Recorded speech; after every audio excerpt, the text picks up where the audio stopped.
Hi sir. Hi sir, Lokesh గారు ఎర్ర book గురించి మీరు వినే ఉంటారు. అంటే అధికారంలోకి వస్తే వీళ్ళందరి తాట తీస్తామని చెప్పేసి పేర్లు రాసుకుంటున్నారు. ఒకవేళ టీడీపీ జనసేన ఈ కూటమి అధికారంలోకి వస్తే మీ పరిస్థితి ఏంటి సార్? ఏమవుతుంది మీరు చెప్పండి. మీ పైన ఏదైనా కేసులు బనాయించి లోపలికి దూర్చే ఛాన్స్ ఉందంటే మీరు రెడీనా? ఏం రెడీ ఏమన్నది లివింగ్ ఇన్ ఏ సొసైటీ.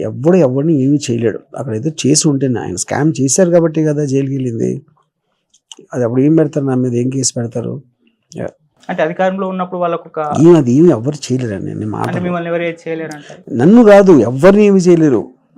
ఎప్పుడు చేయగలుగుతారు? వాళ్ళు ఏదన్నా చేసినప్పుడు, అది ప్రూవ్ చేసినప్పుడు చేస్తారు, లేకపోతే అలా చేయగలుగుతారు ఎవరైనా.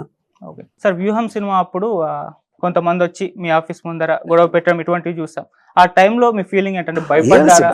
అలాంటివి నాకు చాలా జరిగినాయి. వాళ్ళందరూ వచ్చేది కూడా వాళ్ళ యూట్యూబ్ వీడియో కోసం వస్తారు, నా కోసం ఎవరు రాడు అక్కడికి. ఓకే, అంటే యూట్యూబ్లో మిమ్మల్ని రికార్డ్ చేసుకొని వాళ్ళని రికార్డ్ చేసుకుని వాళ్ళు పెట్టుకుని వాళ్ళు సొనకానందం పొందుతారు అంతే. ఓకే సార్, పవన్ కళ్యాణ్ గారి గురించి మీ మాట్లాడితే ఏం చెప్తారు ఆయన గురించి? జస్ట్ ఇన్కన్సిస్టెంట్ అంతే. ఓకే, అంటే ఇప్పుడు మీరు ఒక సలహా ఇస్తారా సార్ ఆయనకి? పాలిటిక్స్ వదిలేసి సినిమాలను కంటిన్యూ? నేను ఎవరికి సలహా ఇవ్వను, నేను ఎవరి సలహా తీసుకోను. ఓకే సార్, ఈ సినిమాలు కాకుండా ఇంకేమైనా సినిమాలు రెడీగా ఉన్నాయి సార్ మీరు? సార్, వ్యూహంకి శబదానికి డిఫరెన్స్ ఏంటి సార్? అంటే రెండు పొలిటికల్ సినిమాలే కదా. ఇది టోటల్ జగన్ వైఎస్ఆర్ గారు పోయినప్పటి నుంచి సిబిఎన్ జైలు వరకు ఉంటది స్టోరీ. అది 2 పార్ట్స్ చేసాం. ఓకే సార్, ఒక సినిమా హిట్ అయినా ఫ్లాప్ అయినా మీరు పట్టించుకోరు, కాకపోతే మీరు ఒక పర్పస్ తో తీస్తారు. ఆ పర్పస్ నెరవేరుతుందని మీరు అనుకుంటున్నారా? ఏం పర్పస్? ఏ సినిమా ఎవరు తీసినా కూడా జనాలు చూడాలనే పర్పస్ ఉంటుంది, ఇంకేముంటది వేరే పర్పస్? అంటే ఏ టైప్ ఆఫ్, ఇప్పుడు మీరు పొలిటికల్ గా వ్యూహం సినిమా తీస్తారంటే ఏ ఆడియన్స్ ఈ సినిమా తీస్తారని? ప్రతి దానికి ఆడియన్స్ డిఫరెంట్. పొలిటికల్ ఇంట్రెస్ట్ ఉన్న వాళ్ళే ఉంటారు. మామూలుగా జగన్ గారి ఫేవర్ లో ఉన్న వాళ్ళందరూ ఈ సినిమా చూస్తారు, మిగతా వాళ్ళు చూడరు అన్న ఒక ఒపీనియన్ కూడా జనాల్లో బాగా వెళ్తుంది. అదే వాళ్ళు అనుకుంటారు.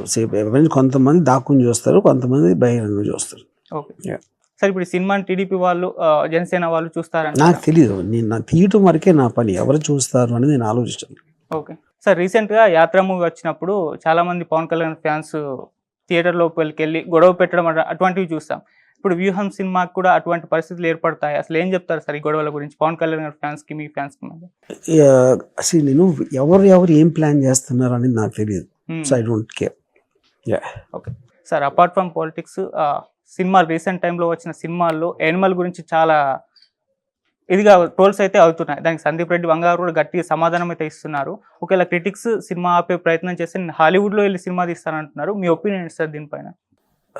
అది అవసరం ఏమంతానికి? Already the film is blockbuster అయిపోయింది. క్రిటిక్స్ అంత బ్యాడ్ అని చెప్పిన అతను ఎందుకు వెళ్ళాలి, ఎక్కడికైనా ఎందుకు వెళ్ళాలి? అంటే క్రిటిక్స్ కి సెన్సార్ కి పెద్దగా మీరు రెస్పాండ్ అవ్వరు సార్, ఎందుకంటారు సార్? ఏంటి సెన్సార్ బోర్డ్ అనేది it is a government body. అది మనం ఒక సివిలైజ్ సొసైటీలో ఉన్నప్పుడు we have no choice but to follow the government procedures అంతే. ఓకే సార్, ఇప్పుడు జగన్ గారి పైన ఇటువంటి కొన్ని బయోగ్రఫీస్ మీరు తీస్తున్నారు కదా, మీ పైన మీరు తీసుకునే ఛాన్స్ ఏమైనా ఉంటుందా సార్? నో. అంటే వ్యూహం సినిమా గురించి, శబ్దం గురించి మీరు ఏం చెప్తారు? ఎలా ఉండబోతున్నాయి, ఎటువంటి ఎలా ఉండబోతుంది నేను అలా చెప్తాను. ఎలా ఉందో వాళ్ళు చెప్పాలి, కానీ ఉండబోతున్నాయని చాలా మంచి సినిమా నేను చెప్పలేను కదా. సో సినిమాలో రోల్స్ ఎంచుకునేటప్పుడు చాలా హార్డ్ వర్క్ చేస్తారా? అంటే పర్ఫెక్ట్ గా వాళ్ళ రూపం ఉన్న వ్యక్తుల్ని తీసుకొచ్చి? నేను నా లైఫ్ లో ఎప్పుడు హార్డ్ వర్క్ చేయలేదు, నేను స్మార్ట్ వర్క్ చేస్తాను. ఓకే, దీనికి సినిమా అనేది తెలివితో వస్తుంది, పనితో రాదు. ఓకే సార్, మళ్ళీ సినిమాని ఆపే ప్రయత్నం ఏమన్నా వాళ్ళు చేస్తున్నారా? ఆగిపోయే అవకాశం ఏమైనా ఉంటుంది? అది తెలియదు, అది అయ్యే వరకు తెలియదు కదా. ఓకే, సినిమా ఆపితే మీ రియాక్షన్ ఏంటి సార్? ఏముంటుంది, సేమ్ మళ్ళీ ప్రాసెస్ స్టార్ట్ అవుతుంది. ఓకే సార్, ఈ సినిమా కోసం రిలీజ్ చేయడం కోసం మీరు చాలా ట్రై చేస్తారు కదా. ఇప్పుడు అసెంబ్లీ ఎలక్షన్స్ ముందు, తెలంగాణ అసెంబ్లీ ఎలక్షన్స్ ముందు రిలీజ్ అవ్వాలి, ఇప్పుడు రిలీజ్ అవుతుంది. సో ఈ గ్యాప్ లో మీరు మరొక సినిమా తీసే అవకాశం ఏమైనా ఉంటుందా? అంటే దానికి కేటాయించిన టైంలో? చేశాను కూడా, వేరే నేను ఎప్పుడు నా టైం వేస్ట్ చేయను సార్. వ్యూహం సినిమా అంటే ఎన్నో బ్రేక్స్ తర్వాత ఫైనల్ గా ఎలక్షన్స్ ముందు రిలీజ్ అవుతుంది. అంటే ఎలక్షన్స్ పైన ఏమన్నా ప్రభావం చూపించే అవకాశం ఉందా సార్? సో ఇప్పుడు యాజ్ ఎ ఫిల్మ్ మేకర్ నేను అనుకున్న ఒక సబ్జెక్ట్ మ్యాటర్ని నా మ్యాక్సిమం కెపాసిటీ ఉపయోగించి ఫిల్మ్ చేస్తాను.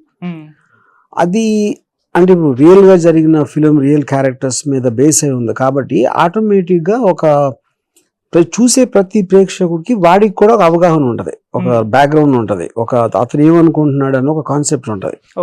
దాన్ని దాటి నేను ఎంత కన్విన్సింగ్ గా చెప్పగలిగాను అనేది అతనే చెప్పగలుగుతాడు. సో అది ఎంత ఎఫెక్ట్ చేస్తుంది అనేది నేను చెప్పడం కష్టం. Okay Yeah. సార్ సినిమాలో చంద్రబాబు నాయుడు గారిని నెగిటివ్ రోల్లో, Huh. జగన్ గారిని పాజిటివ్ రోల్లో, ఒక హీరోయిక్ రోల్లో చూపించారు. మామూలుగా వాళ్ళు ఒక పొలిటీషియన్స్ అయినప్పుడు వాళ్ళ టార్గెట్ అధికారంలోకి రావడమే. అవును. సో ఎన్ని వ్యూహాలన్నా పన్నుకొని అధికారంలోకి వస్తారు. అలాంటప్పుడు మీరు జగన్ గారిని హీరోయిక్ గా, చంద్రబాబు నాయుడు గారిని విలన్ గా ఎలా చూపించగలుగుతారు? అంటే ఇద్దరి గోల్ ఒకటే కదా. ఇప్పుడు హీరో విలన్ అనేది లేబుల్స్ అయ్యి, అది commercial main stream masala films లో యూజ్ చేసిన టర్మ్స్. రియల్ లైఫ్ లో వీళ్ళు ఎలాంటి రోళ్ళు ఏంటనేది నా దృష్టిలో నేను చెప్పాను. సో నేను హీరో విలన్ నెగిటివ్ పాజిటివ్ అని చెప్పను. అది నెగిటివ్ పాజిటివ్ అని ఆడియన్స్ డిసైడ్ చేయాలి. ఓకే. సార్ లోకేష్ గారు అయితే చాలా ట్రై చేశారు సినిమా ఆపడానికి. సో ఎందుకంటారంటే ఆయన భయపడ్డారా, లేకుంటే మిమ్మల్ని ఏమన్నా పర్సనల్ గా తీసుకున్నారా ఆయన? ఇప్పుడు ఆయన ఏమనుకున్నారు అనేది నాకు కష్టం నేను చెప్పడం, ఎందుకంటే ఆయన మనసులో నేను దూరలేను. కాకపోతే కామన్ సెన్స్ ఏం చెప్తుందంటే, ఒక సినిమా వస్తూ ఉంటే దాన్ని ఆపటానికి ట్రై చేయడానికంటే వాళ్ళ నిజాలు ఏమన్నా దాంట్లో చూపెట్టేస్తానా, లేకపోతే వాళ్ళకి అనేది పాయింట్ ఉంటుంది కదా, అంతకన్నా వేరేది అయితే ఉండదు. సో అది కూడా కానీ నా స్పెక్యులేషన్ అది. ఓకే సార్, పవన్ కళ్యాణ్ గారు ట్రైలర్లో చూస్తుంటే ఒక స్ట్రెస్ బాల్ని పట్టుకుని ఇలా పిసుకుతూ ఉంటారు. అంటే మామూలుగా పవన్ కళ్యాణ్ గారిని అలా ఈవెంట్లలో చూస్తుంటాం, ఎప్పుడు అలా కనిపించారు. మరి మీకు ఆ థాట్ వచ్చిందా, లేకుంటే రియల్గా ఆయన అలా స్ట్రెస్ఫుల్గా ఫీల్ అవుతారా? అంటే తను ఎప్పుడు స్ట్రెస్ఫుల్గా ఉంటాడని నా ఫీలింగ్ మాట్లాడుతున్నప్పుడు అది, అందుకని ఏదో సర్రియల్గా కొంచెం ఇదిగా పెట్టాను అంతే. ఓకే, అంటే అది మీ imagination. Yeah correct. Sir Pawan Kalyan గారి గురించి రీసెంట్గా రోజా గారు ఒక కామెంట్ చేశారు. అంటే పవన్ కళ్యాణ్ గారు తాను ఇద్దరు బయటకు వస్తే ఎవరికి ఎక్కువ ఫ్యాన్ ఫాలోయింగ్ ఉందో తెలుస్తుందని. ఈవెన్ బైరెడ్డి గారి కంటే కూడా తక్కువ ఫ్యాన్ ఫాలోయింగ్ పవన్ కళ్యాణ్ గారికి ఉంది అని ఆమె చెప్పడం చూస్తున్నాం. మరి మీ ఒపీనియన్ ఏంటి సార్ దీనిపైన? అంటే ఫ్యాన్ ఫాలోయింగ్ అనేది ఆబ్వియస్లీ ఇస్ బిగ్ స్టార్ అని క్రౌడ్స్ వస్తారు కాబట్టి, కానీ ఓట్ల లేస్తారా లేదా అనేది నాకు I'm not sure. Okay sir, Pawan Kalyan గారు సీఎం అవ్వాలంటే మీరు ఏమైనా సలహాలు ఇస్తారా ఆయనకి? నేను ఎవ్వరు సలహాలు వినరు. వాళ్ళు నచ్చింది వాళ్ళు చేస్తారు. Let's see that. Okay sir, Vyooham and Sapatham back to back release అవుతున్నాయి. ఈ సినిమా ఒక సినిమా రిలీజ్ తర్వాత అంత సడన్ గా ఇంకో సినిమా రిలీజ్ అవుతే ఆ ఇంపాక్ట్ ఉంటుందా? ఈవెన్ లోకేష్ గారు కూడా రెండు ఒకే టైంలో రిలీజ్ అవ్వడానికి మీ ప్లాన్ ని దెబ్బ కొట్టారనుకోవచ్చు. యాక్చువల్గా నాకు చాలా మంచి చేశారు, ఎందుకంటే డీలే అవటం వలన మాకు ఎక్కువ పబ్లిసిటీ కూడా వచ్చింది. అది కాకుండా ఎలక్షన్స్ కి దగ్గరికి వచ్చేటప్పటికి మంచి హాట్ టాపిక్ లో ఉన్నప్పుడు వస్తుంది. ఓకే సరే, పవన్ కళ్యాణ్ గారిని ప్యాకేజీ స్టార్ అంటున్నారు, మిమ్మల్ని కూడా జగన్ ప్యాకేజీ స్టార్ అని అంటున్నారు. మీ ఒపీనియన్ మరి? సో అదే ఇప్పుడు పాయింట్, నేను అవుట్వర్డ్ గా దాసరి కిరణ్ ప్రొడ్యూసర్ అని చెప్పాను. ఇంకా తర్వాత ఎవరి ఇష్టం వచ్చినట్టు వాళ్ళు ఊహించుకుంటారు. మనిషి ప్రతి మనిషికి నోరు ఉంటుంది, వాడు అనుకునేది వాడు అనుకునేవాడు, మనకి ఏంటి ప్రాబ్లం. ఓకే సార్, ఒక న్యూస్ విన్నాను, మీరు ఆ మధ్య రెడ్డి గారు పోయారు అని ఒక సినిమా తీయడానికి ప్రయత్నించారు అని చెప్పేసి, నిజంగా తీయడానికి ప్రయత్నించారు? ఆ సినిమా పరిస్థితి ఏంటి? ఆ సినిమా ఇప్పుడు 10 ఏళ్ళ క్రితం ఏదో అనుకునే టైటిల్ సబ్జెక్ట్ కూడా లేదు అది. ఓకే సార్, మామూలుగా మీ సినిమాలు చూస్తుంటే అంతా ఒక ఎక్స్ప్లోర్ చేస్తారు, రెండు వైపుల నుంచి కూడా ఎక్స్ప్లోర్ చేసి సినిమాని రిలీజ్ చేస్తుంటారు. ఇది మాత్రం జగన్ గారు వైపు నుంచే కూడా తీస్తున్నారు. అది కరెక్ట్, అది నేను చెప్తున్నాను. ఇప్పుడు రియల్ లైఫ్ లో వాళ్ళు ఎలా ఉన్నారో అలాగే చూపించాను. ఒక వైపు అనేది నేను చూపించాల, అది మీ సినిమా చూస్తే క్లియర్గా అర్థమవుతుంది. Okay, thank you so much. Okay.